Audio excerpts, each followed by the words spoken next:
Hey guys, it's Mrs. Cutting here, and we are going to do lesson 6 out of your Unit 3 workbook today through this video. So for part of it, you're just going to be listening and checking your work. For part of it, I'm going to ask you to pause and do some work with your talking partner, and then come back to the video to check your work. The other thing that's going to happen is that each little part that we do, I'm going to give you a part of an equation. And at the end, you just need to jot that down somewhere. And at the very end of the video, or once we get through the whole equation, you are going to type the whole equation into your calculator. And the answer that you get, you're going to write that at the top of tonight's homework. And that will be something that I check tomorrow. Okay, so we are going to start by catching up on a couple of summaries that we haven't had a chance to do. So you're going to need a highlighter and page 24. So we're going to go back and do our lesson 4 summary.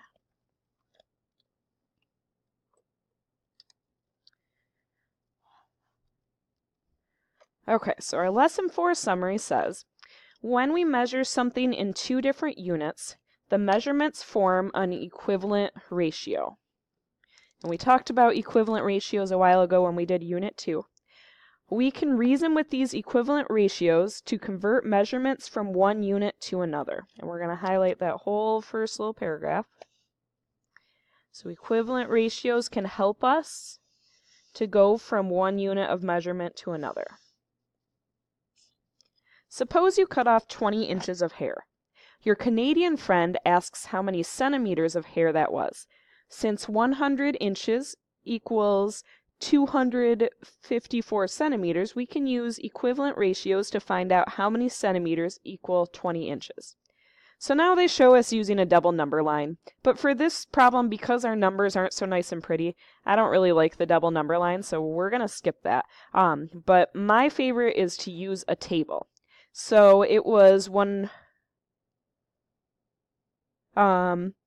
we know that 100 inches equals 254 centimeters, so they put that in there. And then to be able to figure out how many centimeters equals 20 inches, they started by finding 1 inch. So to get from this bigger number down to this smaller number, when we're trying to get down to 1, we are going to divide by whatever this number is. So we're going to do 100 divided by 100 because that gives us 1. And on this side, we're going to do 254 divided by 100. And all that does is move our decimal over, so we have 2.54. So that means that every 1 inch is 2.54 centimeters. So now if I want to find 20 inches, all I have to do is multiply. So to get from 1 to 20, I'm just going to do 1 times 20. And to get from 254, or to get this answer, I'm going to do 2.54 times 20. And then it says one quick way to solve the problem is to start by finding out how many centimeters are in 1 inch. And then we can multiply that 2.54 by 20, and that tells us our answer. So finding that the amount for 1 is a really helpful way to do this. Okay, so if you did not highlight and write as I was talking, then please pause and do that. And then the first part of your equation, and just, I don't know, find some spot to jot all this down. The first part of our equation is 79. Okay, so then we're going to hop over and look at page 28. We had just a little bit of time yesterday to talk about your homework question, which was comparing these 4 different deals.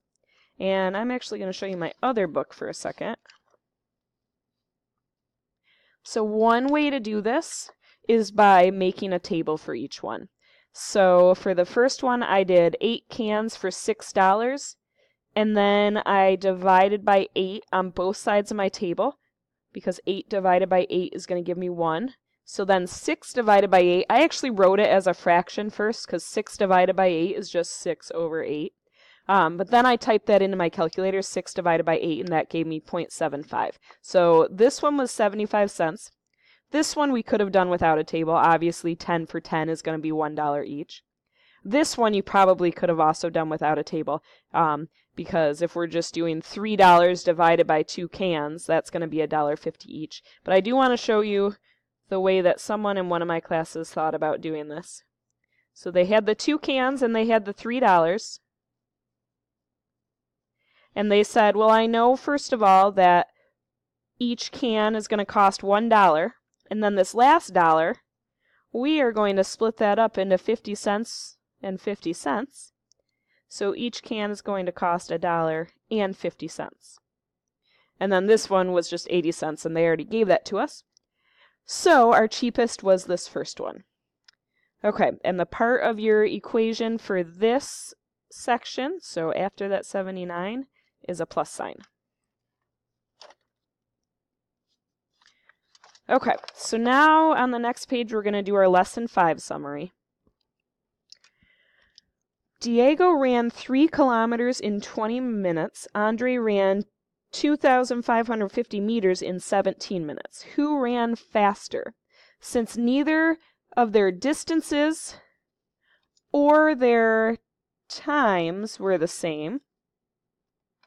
Need to make sure that my microphone's still on. Since neither of their distances or their times were the same, we have 2 possible strategies. So we can't compare because we're looking at different distances, different times.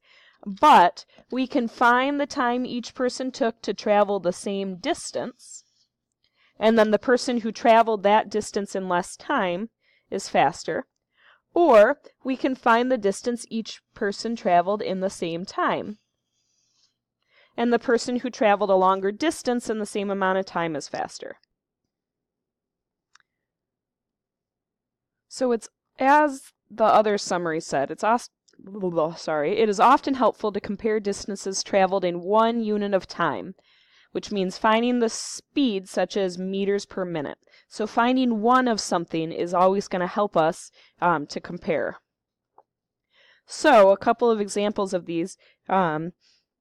Finding ratios that tell us how many or how much of quantity A per 1 unit of quantity B is an efficient way to compare rates in different situations.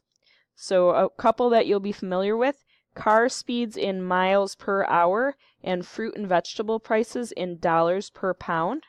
So if the speed limit is 45 miles per hour, that means 45 miles for every 1 hour. And if the price is $3 per pound,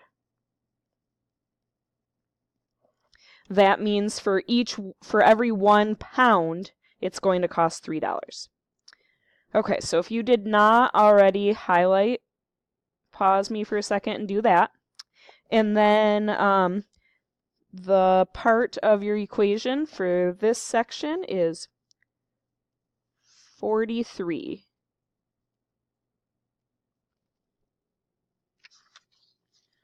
Okay, so now that we've done all that, we're going to actually get into the lesson.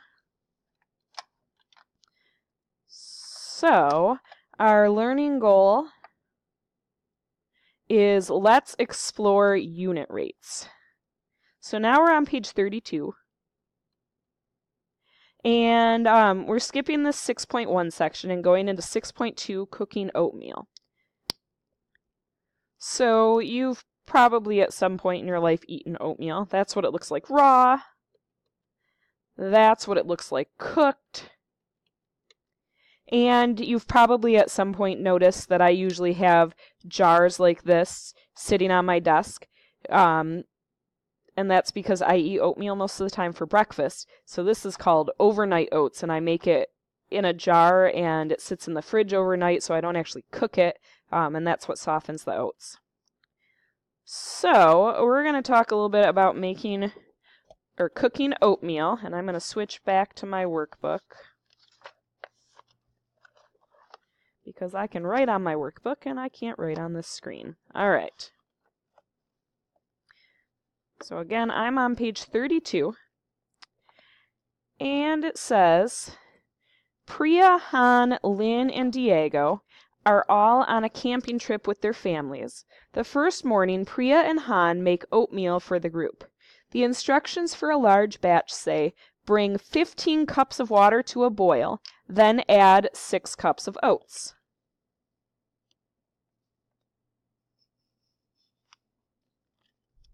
Priya says the ratio of the cups of oats to the cups of water is 6 to 15.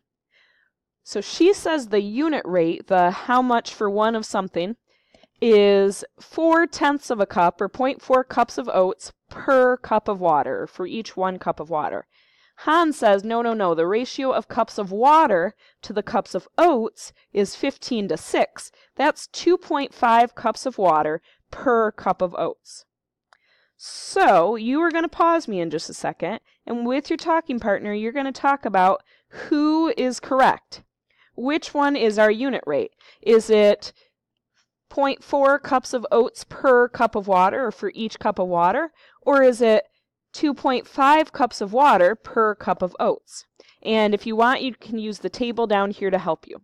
So please pause me. You're going to talk about this with your talking partner, write a response, and then you're going to come back to me. All right, so welcome back. I'm actually going to use the table first. So they gave me the 15 and the 6. So here, to get from 15 down to 1, I'm going to divide by 15. And to get from, on my other side, I'm going to do 6 divided by 15. So I'm going to type that into my calculator. And 6 divided by 15 gives me 0.4. Okay, and then now I want to find 1 on this side. So I'm actually going to go from 6 down to 1. So I'm going to divide by 6. And here I'm going to do 15 divided by 6. And I'm going to type that into my handy dandy calculator. And I bet it's going to give me 2.5. Bam, it did. So both of them were actually correct, because it is 4/10 of a cup of oats for every 1 cup of water, and it's 2.5 cups of water for every 1 cup of oats. So we could have used the table. We could have also just tried to divide it out. So up here we have, they gave us the ratio of oats to water. So I'm going to label that. Oats to water was 6 to 15. So to figure out how many cups of oats for 1 cup of water, really what I would do is divide by 15. So I'm almost making a table, but kind of a shortcut of a table. So 15 divided by 15 just gives me 1. 6 divided by 15 gives me that 0.4. So my ratio of oats to water is 0.4 to 1. So 4/10 of a cup of oats to 1 cup of water. So this right here is saying what Priya said. So then Han did it the other way. So I'm going to go down here for Han. Ran out of space there. So Han says that the ratio of cups of water to oats is 15 to 6. And he wants to find 1 cup of oats. So to get down that way, we're going to divide by 6 on both sides. And 15 divided by 6 gives us that 2.5. And 6 divided by 6 just gives us 1. So here is what Han was saying, that that's 2.5 cups of water per cup of oats. And I'm about at my time limit for this video, so I'm going to give you your part of the equation. It's just a minus sign. So put that minus sign in your equation where you're keeping track, and I will see you in a minute for the next part of the video.